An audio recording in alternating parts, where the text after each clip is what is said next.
नमस्कार, आप देख रहे हैं 4 PM बिहार और मैं हूं अभिषेक मिश्रा। धीरेंद्र शास्त्री, मुझे नहीं लगता कोई दर्शक इस नाम से परिचित नहीं होगा। बागेश्वर धाम वाले बाबा की हम बात कर रहे हैं, बाबा बागेश्वर धाम की बात कर रहे हैं। तो बाबा बागेश्वर धाम वाले धीरेंद्र शास्त्री बिहार आ रहे हैं, पटना आ रहे हैं। 13 से 17 मई तक उनकी कथाएं होनी हैं।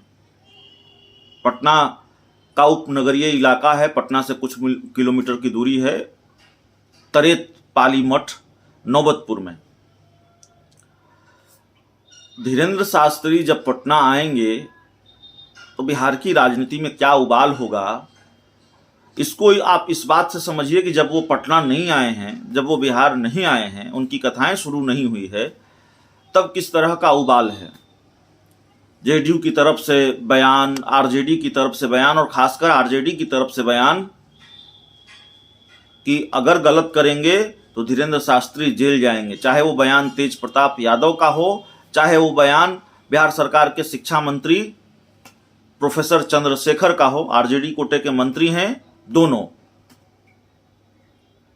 तो धीरेंद्र शास्त्री बिहार आ रहे हैं, इसको लेकर बिहार की राजनीति गर्म है। उनकी कथाएं होनी है और होनी चाहिए, इसमें कहीं कोई गुरेज नहीं है और जिसको आस्था है उस कथा में जाना चाहिए। हम उस तरह की बात नहीं कर रहे हैं।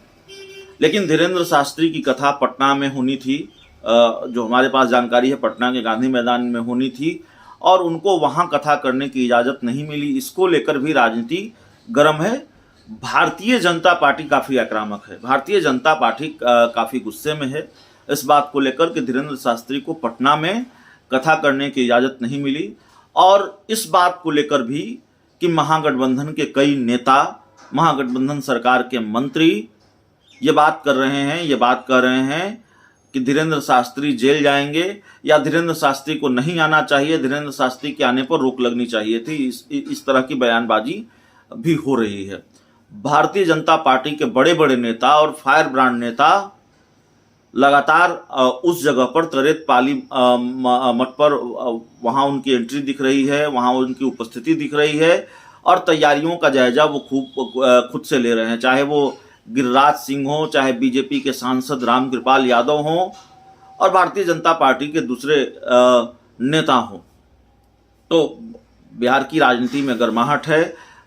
हम ये कहना चाहते हैं, हम आपको ये बताना चाहते हैं कि हो सकता है भारतीय जनता पार्टी जिस तरह से इंटरेस्ट ले रही है और बागेश्वर धाम वाले बाबा की सेवा में वो लगी है, उनके कार्यक्रम को सफल बनाने में वो लगी है, जिस तरह से बीजेपी मेहनत कर रही है, हो सकता है भारतीय जनता पार्टी को बिहार में 40 में से 40 सीट आ जाए। बागेश्वर धाम वाले बाबा आएंगे, कथा करेंगे और पर्ची निकलेगी। पर्ची बागेश्वर धाम वाले बाबा पर्ची निकालेंगे और उस पर्ची में लिखा होगा 40 में से 40 सीट आप जीत रहे हैं, 40 में से 40 सीटों के लिए आपका सवाल है और 40 में से 40 सीट जीत रहे हैं। क्योंकि बागेश्वर धाम वाले बाबा की कृपा पर हम सवाल नहीं उठा रहे हैं। बागेश्वर धाम वाले बाबा अगर चमत्कार करते हैं, बागेश्वर धाम वाले बाबा की अगर कृपा है और बीजेपी इसमें बहुत मेहनत कर रही है, बीजेपी तैयारियों को देख रही है और भारतीय जनता पार्टी पूरी तरह से बागेश्वर धाम वाले बाबा के साथ खड़ी है और न सिर्फ खड़ी है, उनके कार्यक्रम को सफल बनाने के लिए तमाम तरह की मेहनत कर रही है। तो बागेश्वर धाम वाले बाबा के कृपा की सही हकदार बीजेपी ही है और कृपा की जरूरत सबसे ज्यादा बीजेपी को ही है, चमत्कार की जरूरत बीजेपी को ही है। हम बस ये बताना चाहते हैं। आप पूछेंगे क्यों? हम आपको ये इसलिए बताना चाहते हैं और ये बात हम इसलिए कह रहे हैं। देखिए, बिहार में तो 2024 में लोकसभा का चुनाव है। अब लालू यादव नीतीश कुमार की दोस्ती है। ये दोस्ती अपने आप में एक तिलिस्म है जिसको तोड़ना बीजेपी के लिए बड़ा मुश्किल साबित हो सकता है। 2015 में लालू यादव नीतीश कुमार जब साथ आ गए तो बीजेपी तमाम कोशिश करके भी ये तिलिस्म नहीं तोड़ सकी। भारतीय जनता पार्टी ने अपनी पूरी ताकत लगा दी। प्रधानमंत्री नरेंद्र मोदी ने, अमित शाह ने, बीजेपी के बड़े बड़े मंत्रियों ने पूरी ताकत लगा दी, लेकिन बीजेपी यह तिलिस्म नहीं तोड़ सकी।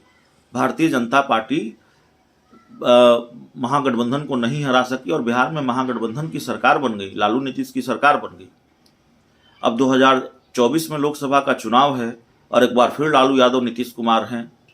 तो खैर, तब बागेश्वर धाम वाले बाबा नहीं थे 2015 में, आपने जिक्र नहीं सुना होगा। इस बार बागेश्वर धाम वाले बाबा हैं और बाबा की सेवा में बीजेपी खूब लगी है।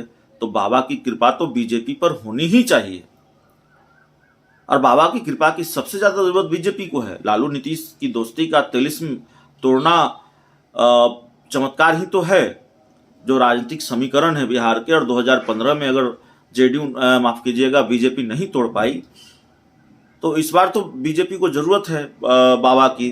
बाबा का चमत्कार इस बार लालू नीतीश की दोस्ती का तिलिस्म तोड़वा देगा, मदद करेगा और लालू नीतीश की दोस्ती का तिलिस्म टूटेगा। तो बीजेपी शायद इसलिए भी बाबा की सेवा में लगी हुई हो। बाबा की कृपा की जरूरत बीजेपी को है। अब दूसरा बड़ा मामला यह है कि बीजेपी के बड़े बड़े नेताओं का टिकट कटने वाला है, ऐसी जानकारी भी सामने आती है। कई जो उम्रदराज नेता हैं उनको मार्गदर्शक मंडल में भेजा जा सकता है, और दूसरे वजह से जो उम्रदराज नहीं है उनका भी अब नाम लेने की जरूरत नहीं है। नाम पर चर्चा कई बार हो चुके हैं या आगे कभी हम नाम पर चर्चा कर लेंगे, लेकिन इस तरह की खबर है और सिर्फ बीजेपी को लेकर खबर नहीं है। कई दूसरे राजनीतिक दलों में भी यह हो सकता है कि जो मौजूदा सांसद हैं उनका टिकट कट जाए, तो बीजेपी में भी यह हो सकता है। तो शायद बाबा के दरबार में अपनी अर्जी लेकर पर्ची के लिए बीजेपी के वो नेता भी पहुंचे, भाई टिकट बचेगा या जाएगा, तो यह भी हो सकता है। तो खैर, इस पे कोई गुनाह नहीं है। बाबा चमत्कार करते हैं, बागेश्वर धाम वाले बाबा चमत्कारी बाबा हैं और वो बिहार आ रहे हैं। तरेत पाली मठ में उनकी कथाएं हैं और उनकी कथा में सबको जाना चाहिए, जिनको भी आस्था है। कथा न सुनना बुरा है, न कथा कहना बुरा है। भारतीय जनता पार्टी को कृपा की जरूरत है और भारतीय जनता पार्टी उस कृपा के लिए अगर मेहनत कर रही है, बाबा की कथा को सफल बनाने की कोशिश कर रही है, तो उसमें भी कोई बुरी बात नहीं है, उसमें भी कोई गलत बात नहीं है। बाबा की कृपा बीजेपी पर होनी चाहिए, बीजेपी को कृपा की जरूरत है भी, क्योंकि अकेले सम्राट चौधरी क्या करेंगे। अकेले सम्राट चौधरी लालू नीतीश की दोस्ती का तिलिस्म थोड़ी तोड़ देंगे। लालू नीतीश की दोस्ती अपने आप में तिलिस्म है। नीतीश कुमार विपक्षी एकजुटता में लगे हुए हैं, विपक्षी नेताओं से मिल रहे हैं। अब चमत्कार ही तो है। अब आप अंदाजा लगाइए, 2019 के लोकसभा चुनाव में 40 में से 39 सीटें बीजेपी को मिली थी, एनडीए को मिली थी, माफ कीजिएगा, बिहार से। क्या यह संभव है? राजनीति की सामान्य समझ रखने वाला व्यक्ति भी यह जानता है कि जब नीतीश कुमार बीजेपी के साथ नहीं है तो बीजेपी को 40 में से 39 सीटें नहीं मिल सकती हैं। एनडीए को 40 में से 39 सीटें नहीं मिल सकती बिहार से। ऊपर से लालू नीतीश साथ हैं, उसका जातीय समीकरण है, उसका असर क्या होगा। महंगाई, बेरोजगारी एक मुद्दा है। तो वाकई भारतीय जनता पार्टी को बाबा की कृपा की जरूरत है और मुझे लगता है कि बाबा पर्ची निकालेंगे और बाबा का चमत्कार होगा और बीजेपी 40 में से 40 सीटों पर जीत जाएगी, क्योंकि बाबा चमत्कारी हैं, बाबा कृपालु हैं, बाबा कृपा करते हैं। और बीजेपी बागेश्वर धाम की बाबा की जय जय कर रही है, करेगी और इस जय जय का आशीर्वाद उनको मिलेगा। बाकी बाबा कितने कृपालु है, बाबा के चमत्कार में कितना पावर है, 10 mg का पावर है, 20 mg का पावर है, 100 mg का पावर है, वो देखना होगा 2024 के लोकसभा चुनाव के जब नतीजे आएंगे। तो खैर, बुरा मानने की ज़रूरत नहीं है। मैंने जो बात कही है वो इसलिए कही है कि जो समीकरण है, जो गणित है बिहार की राजनीति का, उसमें ऐसा लगता है बीजेपी को कृपा की ज़रूरत है। और बीजेपी अगर बाबा की सेवा में लगी है, बाबा के कार्यक्रम को सफल बनाने में लगी है, तो इसमें कहीं कोई गलत नहीं है, कहीं कोई गलती नहीं है। बीजेपी को पर कृपा होनी चाहिए और बाबा की पर्ची निकलती है तो बिहार में क्या 40 में 40 सीटें बीजेपी जीत जाएगी, एनडीए जीत जाएगा, यह देखना बड़ा दिलचस्प होगा। बहुत बहुत धन्यवाद।